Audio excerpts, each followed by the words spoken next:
And so all these things for sure play a role. So it's the wind, the floor, the climate, and the soil. This is a Fino.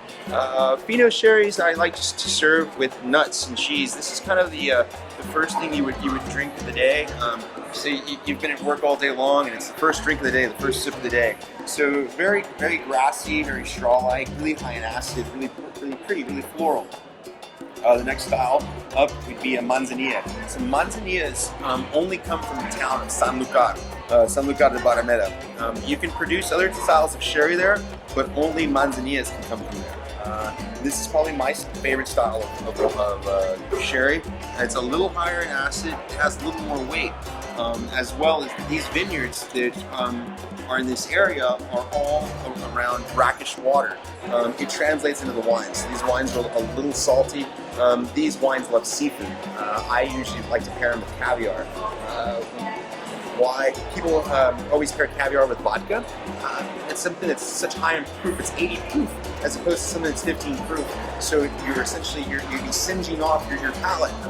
And so when I'm tasting something delicate, I'd like to have something delicate to drink. This is an Amontillado. So I'll back up a minute. So these wines are aged on the average about 3 to 5 years for the Pinot. These are 5 years to 8 to 9 years. This is an Amontillado. So this Amontillado, these are about 10 years plus older, and you can see that the floor has essentially started to die. The floor is always present, and like I say, it's a yeast that grows on top of the barrel. Amontillados, they love a tomato bisque, a pâtés. A duck confit with chickpea stew. Ooh, oh my goodness. Yeah, that's where I'm going with this for sure. This is an Oloroso. So Olorosos are really fun because the next wine that comes after these is pretty special. But Olorosos, these are now, you're about 13 years and older for sure. These are also second pressings. This is all first pressing. These are second pressings of the same grape, Palomino grape. The other thing that's really important here is, I forgot to mention, is the Solera method. Now the Solera method is how the wines are aged.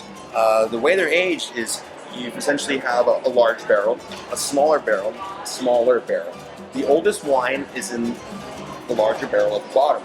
When they bottle, they extract some of that wine, leaving just a little left, 8%, 7% of the barrel in there, and they refill with the younger wine that was above, and from then they refill that middle barrel with younger wine.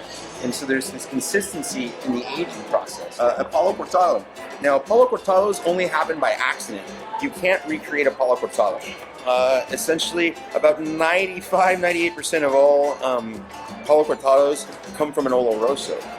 Cellar master will taste this and say, this is going to grow up to be vinegar in 12 years, 15 years, and this is going to grow up to be a Apollo Cortado, be a very rare wine.